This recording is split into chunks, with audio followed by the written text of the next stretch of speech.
वामन जयंती की आप सभी को शुभकामनाएं। वामन जयंती क्या है? तो वामन जयंती जिस उपलक्ष्य में मनाई जाती है वह है भगवान विष्णु का 5वां अवतार। भगवान विष्णु के जो 5वां अवतार है, तो सबसे पहले भगवान विष्णु ने अवतार लिया है मत्स्य अवतार, दूसरा था कुर्म अर्थात कछुए का अवतार, तीसरा है वराह अवतार अर्थात शुक्र का अवतार, चौथा अवतार था नरसिंह भगवान का अवतार और 5वां है वामन अवतार। दोस्तों, जो वामन अवतार है यहाँ पर भगवान एक बटुक ब्राह्मण के रूप में जन्म लेते हैं। अब जो बटुक ब्राह्मण हैं, इनके पिता है कश्यप और माता हैं अदिति। तो कश्यप और अदिति के पुत्र थे भगवान विष्णु वामन अवतार में। दोस्तों, आपको पता होना चाहिए कि 10 अवतार को साइंटिफिकली भी मान्यता प्राप्त है।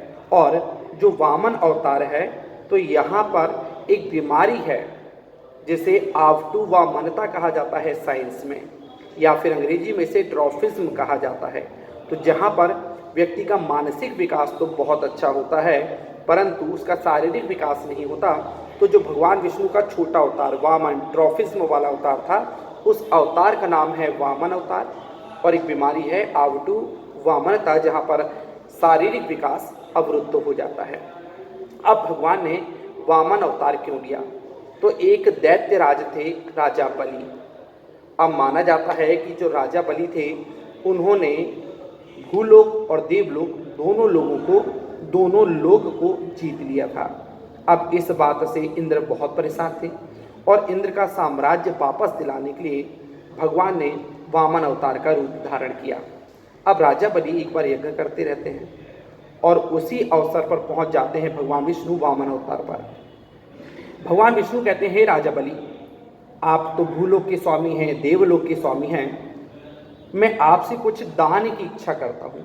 तो महाराजा बलि तो प्राउडी थे और उनको घमंड था कि मैंने पूरी सृष्टि को जीत के रखा है। तो कह दिए कि तुम मांग लो, तुम्हें क्या मांगना है। और इस बात से भगवान विष्णु अर्थात वामन अवतार ने कहा कि आप एक बार विचार कर लीजिए, यदि आपने मुझे प्रॉमिस कर दिया या आपने मुझे बोल दिया कि मैं आपको दे ही दूंगा, तो फिर आपको देना भी पड़ेगा। महाराजा बलि ने कहा, मांगिए, आपको जो भी मांगना हो। तो उन्होंने कहा, महाराजा बलि, हमें मात्र 3 पग भूमि दान में दे दीजिए। अब राजा बलि अट्टहास करने लगा, रे ये तो कैसा मूर्ख बालक है, इसने मांगा भी तो क्या मांगा, मात्र 3 पग भूमि।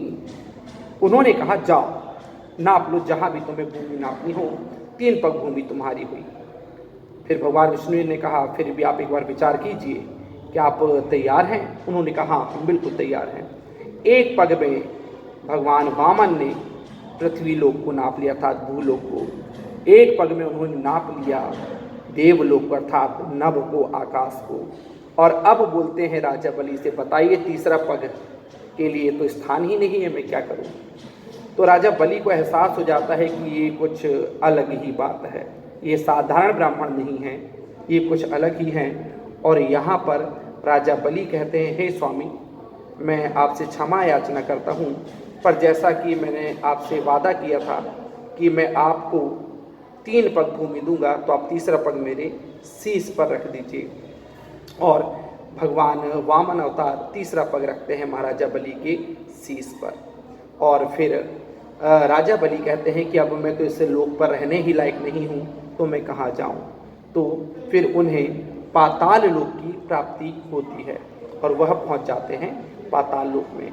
कुछ मान्यताओं में ये भी कहा गया है कि महाराजा बलि जो हैं, वो आज भी पाताल लोक के स्वामी हैं।